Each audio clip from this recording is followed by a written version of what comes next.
maareeyaha dekeda berbera injineer cali cumar maxamed cali xoorxoor ayaa waxa uu maanta ka warbixiyay mashaariic horumarineed oo dhowr ah oo ka socda dekeda berbera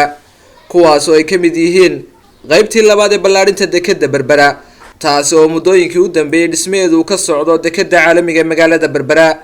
sidoo kale waxa uu maareeyuhu ka warbixiyay dhismaha jid laami casri ah oo ka bilaabmaya afaafka hore ee dekeda berbera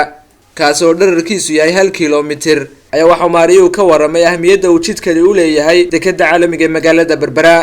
waxaana maareeyaha oo ka warbixinaya mashaariicdaasi ka socda dekeda berbera hadaladiisii ka mid ahaa halkan maanta waxa aan dib uga bilownay dhismihii dekeda farxadii banaanka ee kontaynarada la dhigayay intii qaybtii labaad iyo qaybtii saddexaad aan furay la sameeyay waatana waa lagu shaqeynaa kontaynarada kuwa gadaashada yaala xagga dambe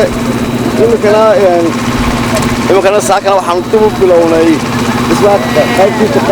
qaybtii kasii dambaysa waa la shaqeynayaa insha allahu tacaala waxaan rajaynaynaa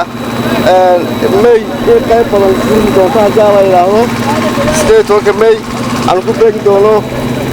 inta kalena way iska sii soconaysaa oo haweeney ilaa inta aragtaydu ka dhigaynaa mustaqbalkan laakiin shaqada maanta la qabto mustaqbalka laga faa'iideysanayaa oo haddii la yidhaahdo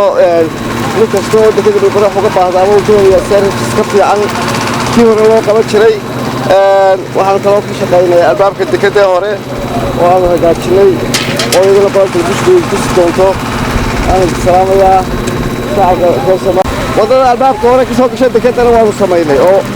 si wanaagsan baanu samaynay lacag badanna way naga baxday salaam calaykum tacaala xafladaha soo socda ku saabsan 18 May waxaan soo hambalyeynaya golaha guurtida dagaalka ay ugu jiraan in ay nidaamka dastuuriga jirtaan oo ah kordhinta